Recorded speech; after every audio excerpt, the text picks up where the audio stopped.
Bank में फंसी लाखों की कमाई।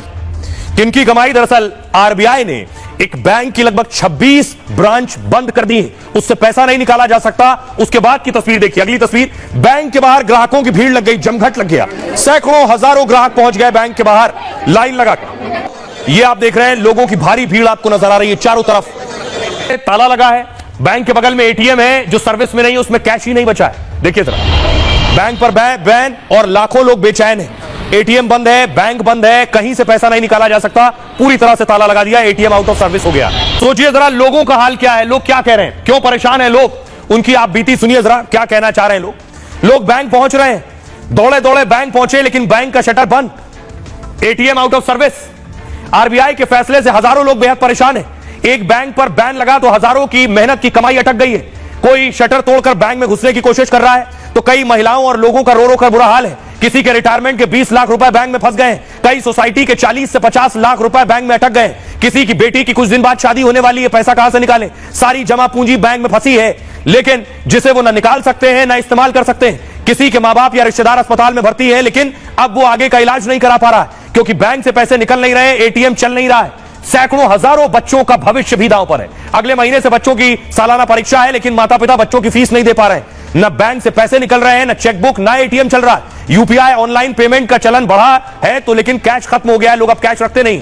बैंक पर पाबंदी लगी तो बैंक का यूपीआई भी नहीं काम कर रहा, यानी बैंक में जमा अपने ही पैसों को लोग निकाल नहीं पा रहे हैं। इस बैंक में ज्यादातर मध्यम वर्ग और गरीब तबकों का खाता है। बैंक में लेन देन पर रोक लगी तो हजारों लोगों में हड़कंप मच गया है। लोगों को चिंता हो रही है कि उनका पैसा वापस मिलेगा या नहीं।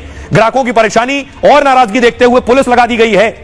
सुनिए जरा, लोगों में नाराजगी और गुस्सा भी है, परेशान भी है, बेबस भी है, करें तो क्या करें, सुनिए। क्योंकि हमारा पूंजी सब उसके ऊपर पड़ेला है। लेके जाओ, हमको लॉकर में लेके जाना, किधर लेके जाना लेके जाओ, कम से कम उधर तो दाल भात खाएंगे, तो यहाँ से कहाँ से खाएंगे हम लोग।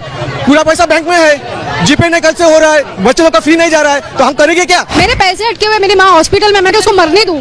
पैसे मेरे पैसे अटके, एक क्या बात करूं सर, मैं आपको ही बोलूं, ये पहले भी हो चुका है, ऐसे नहीं कि पहली बार ही हुआ है। किसी को पैसे दिया नहीं है, सेकंड टाइम पे ये लोग का क्या है पता है, पैसे लो और भाग जाओ। परसों ही पैसा भरा, मेरे को कैंसर की बीमारी है तो मेरे को परसों ही मेरे इतनी पैसा भर दिया। तो अब क्या कह रही है? क्या मालूम, मेरे को पैसा चाहिए तो कभी इधर भी ये लगा है इधर। अभी शादी का बात चलाने का, अभी इधर 1 रुपए भी नहीं मिलेगा तो क्या करेंगे, शादी के लिए खड़ी हो जाएगी तो कहाँ से लाएंगे पैसे हम लोग। सुबह से इधर मर रहे हम लोग, देते नहीं, कुछ बोलते नहीं बराबर। अकाउंट सीज कर दिया है, मतलब सब बंद हो गया है। एफडी बंद, मेरा एफडी है उस बैंक में, बैलेंस है सब ब्लॉक कर दिया। मम्मी को उठा के लॉकर ऑफ। आइए मैं आपको बताऊं कि आखिर क्या नौबत आ गई कि बैंक बंद करना पड़ गया। इसके पीछे वजह क्या है? आरबीआई ने न्यू इंडिया कोऑपरेटिव बैंक को बैन कर दिया। 57 साल पुराना ये बैंक महाराज गुजरात में खूब चलता था। बैंक का जो हेड ऑफिस है, मुख्यालय मुंबई में है और देश भर में इसकी 26 ब्रांच है। इस सहकारी बैंक में लोगों के कुल 2436 करोड़ रुपए जमा है, लेकिन बैंक के ग्राहक अब अपना पैसा नहीं निकाल सकते। आरबीआई ने बैंक पर नया लोन देने या लोन रिन्यू पर रोक लगा दी। बैंक में किसी तरह का पैसा जमा करने या एफडी पर भी बैन लगा दिया है। न्यू इंडिया कोऑपरेटिव बैंक किसी तरह का निवेश नहीं कर सकता है, अपनी संपत्ति बेचकर पैसे जुटाने का फैसला भी नहीं ले सकता है। बैंक की खराब हालत के चलते आरबीआई ने कड़ा कदम उठाया है। 2023 में इस बैंक को 30 करोड़ 75 लाख रुपए का घाटा हुआ था। 2024 में बैंक को करीब 23 करोड़ का घाटा हुआ। आरबीआई ने कहा कि बैंक पर पाबंदी फिलहाल 6 महीने के लिए है, अगर बैंक की हालत नहीं सुधरती है तो इसे और आगे बढ़ाया जा सकता है। तब तक एनआईसीबी बैंक के बोर्ड को भी भंग कर दिया गया है, लेकिन बैंक का न लाइसेंस रद्द किया है न इसे बंद किया है। सवाल यह है कि यह क्या दूसरे बैंकों में भी हो सकता है? देख रहे हैं लोग लाइनों में लगे।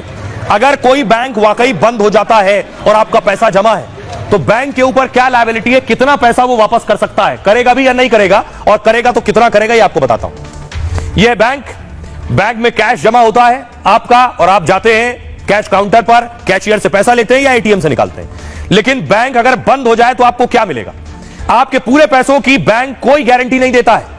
बैंक में जमा सिर्फ 5 लाख रुपए तक की गारंटी है, यानी आपके बैंक में 10 लाख 20 लाख जमा है और बैंक बंद होने से अगर ये पैसे डूब गए तो भी आपको सिर्फ 5 लाख रुपए ही मिलेंगे। बैंकिंग नियमों के तहत 5 लाख तक का इंश्योरेंस होता है। अगर बैंक की अलग अलग ब्रांच में 5 लाख से ज्यादा जमा है तो भी बैंक के दिवालिया होने या डूबने पर 5 लाख रुपए ही मिलेंगे। अगर बैंक में 5 लाख से कम जमा है तो उतना ही मिलेगा जितना जमा है, लेकिन ग्राहकों को यह रकम तुरंत नहीं मिलती है। बैंक में जमा पैसे मिलने में 3 से 6 महीने का वक्त लग सकता है। पैसे सुरक्षित रखना चाहते हैं तो पूरी रकम एक बैंक में न रखें। छोटे और लोकल बैंक में ज्यादा रकम रखने से बचें। प्राइवेट और पब्लिक सेक्टर के बड़े बैंक में पैसे रखें। इनमें कोऑपरेटिव बैंक से बेहतर सुरक्षा मानक होते हैं। यह है बैंक का मानक।